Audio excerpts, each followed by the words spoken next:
prendre place, de remplir cette grande salle. Merci à vous d'être aussi nombreux. Vous savez parfaitement pourquoi vous êtes là. Pour la présentation du nouveau scénario de la compagnie Négawatt, de l'association Négawatt. J'invite tous ceux qui sont peut-être encore dehors, s'ils m'entendent, à se rapprocher et surtout de vous asseoir confortablement parce que nous sommes ensemble pour plusieurs heures. Ça va être une immersion pendant 2h30 dans un scénario où vous allez avoir tous les détails. Ça va être de maintenant jusqu'à 16h30. Nous aurons un jeu de questions-réponses sur ce qui va être présenté entre 16h30 et 17h.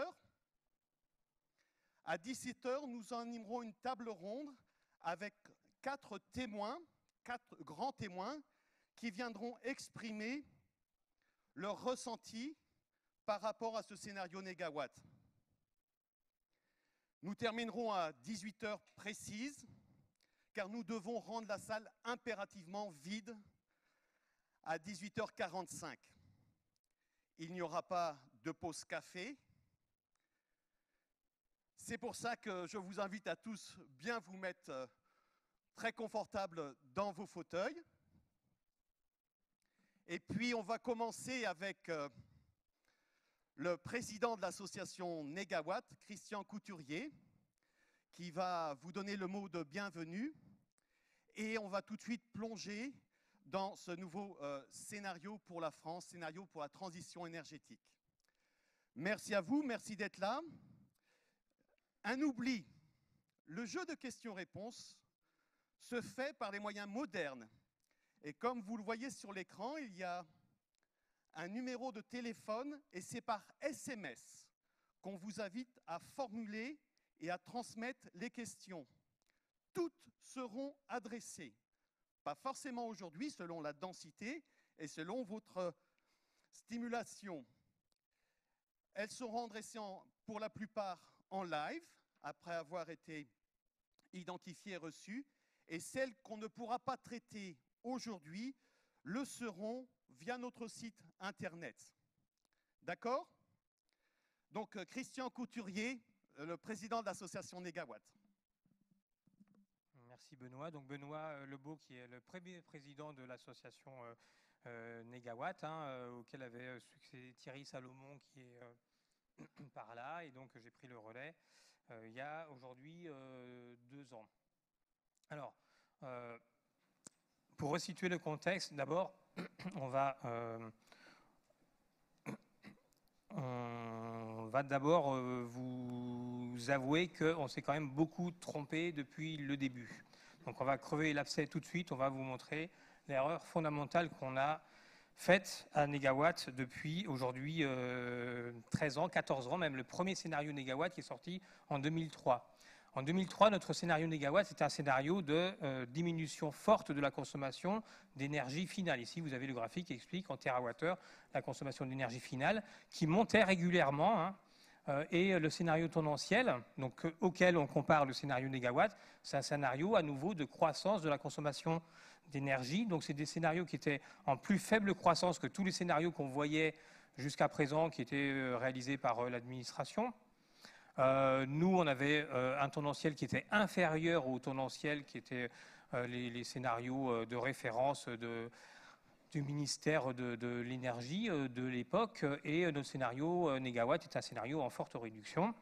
En 2006, on avait déjà dû réviser le scénario tendanciel parce qu'on commençait à avoir un plafonnement de la consommation d'énergie donc depuis l'année 2000. En 2011, on a à nouveau réactualisé et la stabilisation de la consommation d'énergie se confirmait.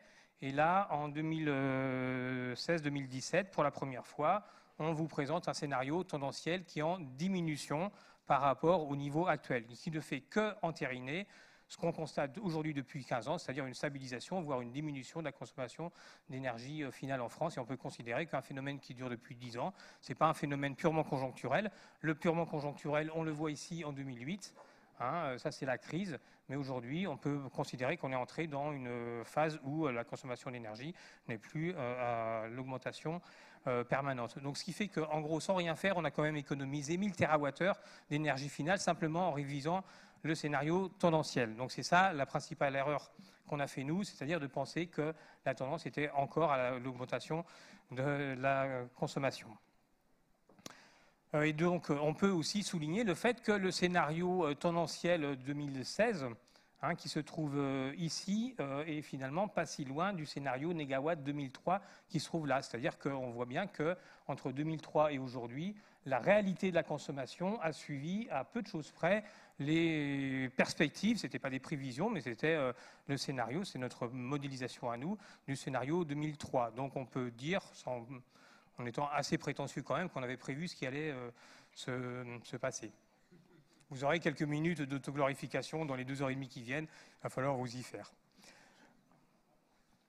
Je passe alors, donc ça, c'est l'évolution de la consommation en énergie finale. Ce n'est pas un effet conjoncturel de la crise, ce n'est pas non plus un simple effet de délocalisation où on aurait finalement, quand on regarde en empreinte carbone, il suffit pour réduire nos émissions de gaz à effet de serre de délocaliser et d'importer des biens qui contiennent du CO2, enfin le contenu énergétique des biens d'importation. Donc quand on regarde en émissions de gaz à effet de serre sur le territoire national, mais quand on regarde aussi en empreinte, on constate aussi que depuis 2005, on est aussi sur une diminution. Et ces signaux, qui sont pour nous encourageants, sont aussi confirmés par ce qu'on assiste depuis peu de temps à un ralentissement certain des émissions de CO2, des émissions totales de CO2, pas tout gaz à effet de serre. Et c'est aussi depuis 3-4 ans qu'on a une inflexion au niveau mondial de ces émissions de CO2. On peut aussi, dans les signaux encourageants, trouver un certain nombre de scénarios qui sont des scénarios de type 100% énergie renouvelable. Donc vous en avez à toutes les échelles, au niveau national, à des niveaux locaux, sur des secteurs particuliers. Vous connaissez l'étude sur le 100% électricité renouvelable qui a défrayé la chronique l'an dernier, sortie par l'ADEME. Vous avez aussi des prospectives sur du 100% énergie renouvelable en Chine. Vous avez aussi un certain nombre d'acteurs qui s'engagent. Donc là, vous avez juste quelques petits extraits d'un certain nombre de structures de toute nature qui s'engagent aussi vers des scénarios d'approvisionnement 100% énergie renouvelable pour des grandes entreprises, par exemple, hein, ou des acteurs qui se désengagent. Qui se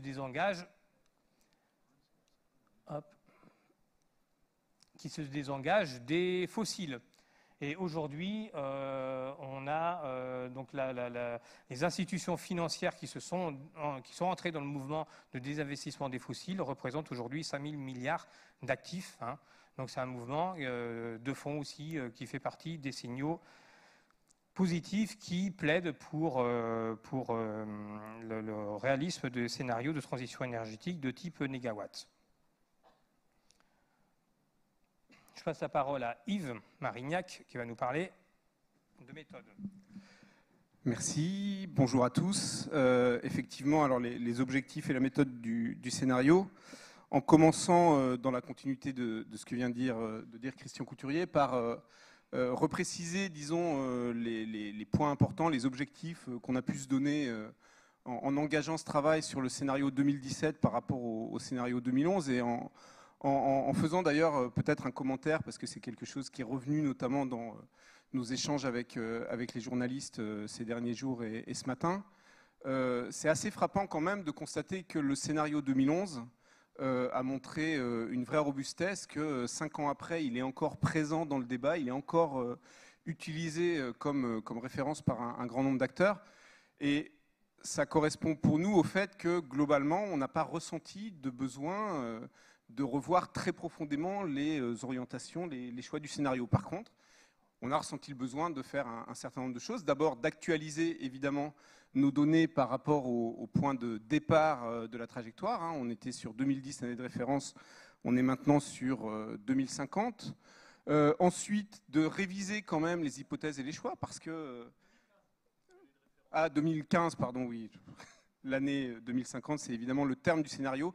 J'en profite d'ailleurs pour dire que c'est une question qu'on s'est posée, de savoir s'il fallait rester sur un horizon 2050 pour ce nouveau scénario ou reculer l'horizon, et on a choisi de rester sur 2050.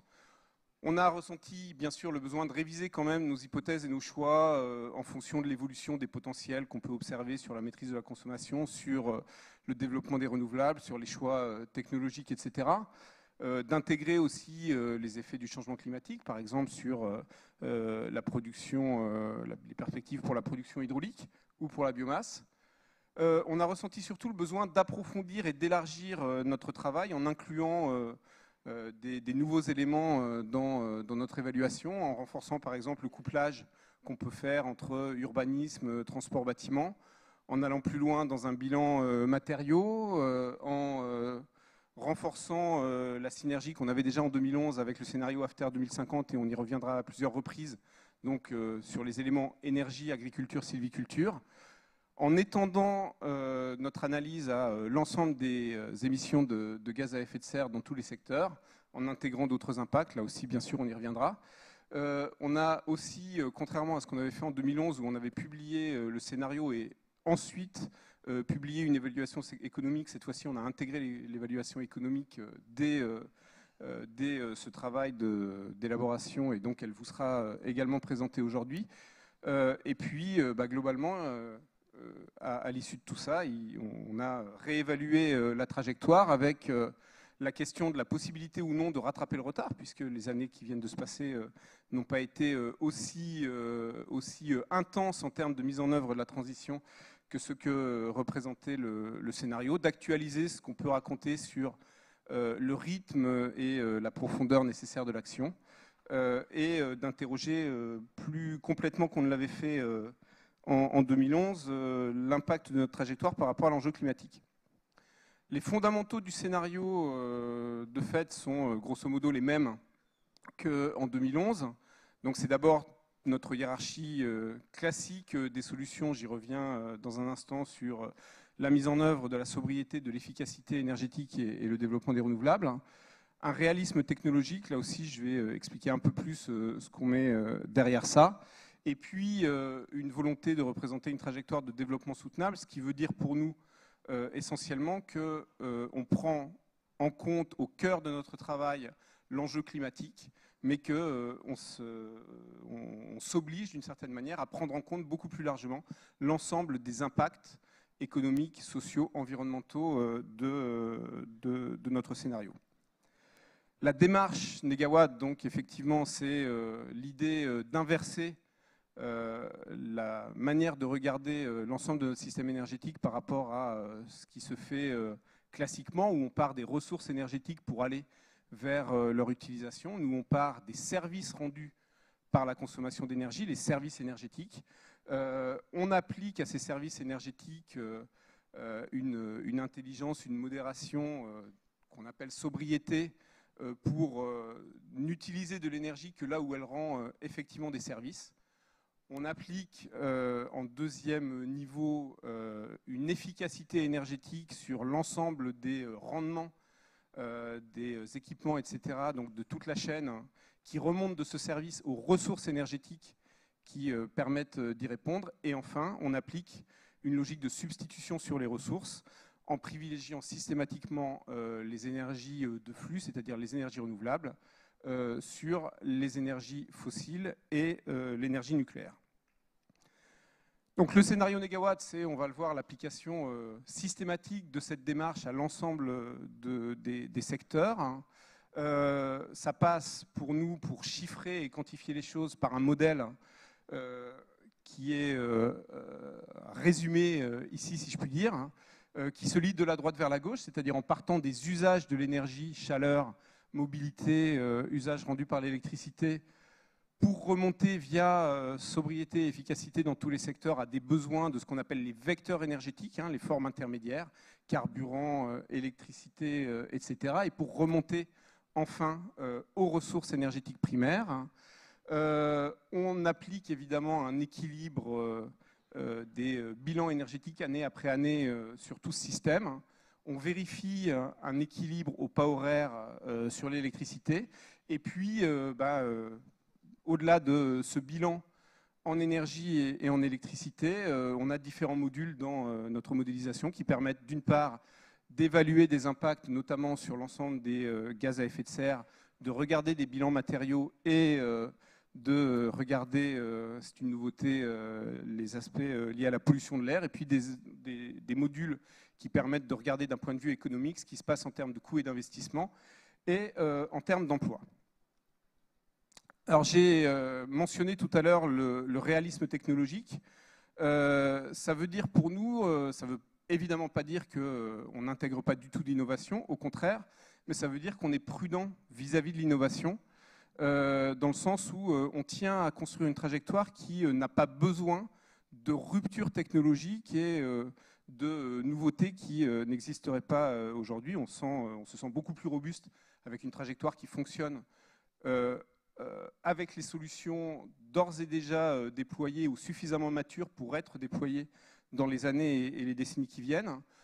Pour faire le tri, disons, entre les innovations qu'on considère ou non, on intègre notamment en référence à des systèmes de notation, disons, du niveau de maturité des solutions technologiques, un indice qui est lié à leur maturité technologique, un indice relié à celui-là qui est lié à leur maturité industrielle, et on y ajoute un indice qui est lié à la maturité environnementale et sociale de ces technologies. Et évidemment, on s'attache à choisir des technologies qui sont les plus avancées possibles dans cette classification.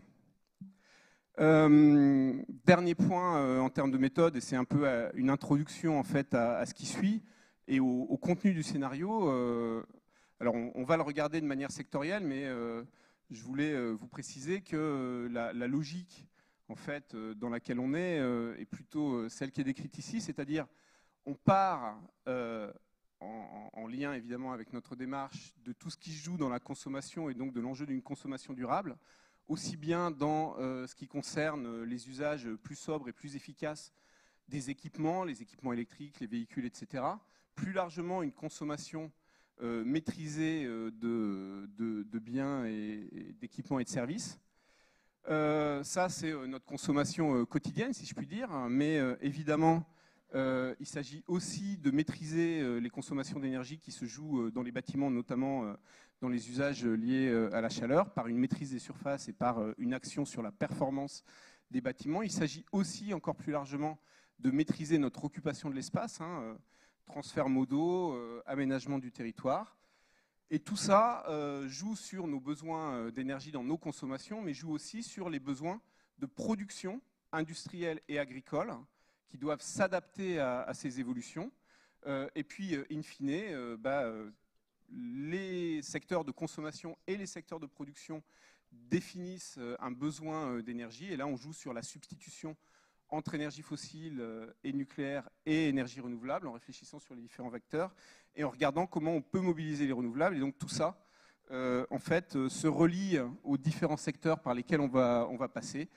Le bâtiment, les transports, l'industrie, l'agriculture et pour finir, l'énergie.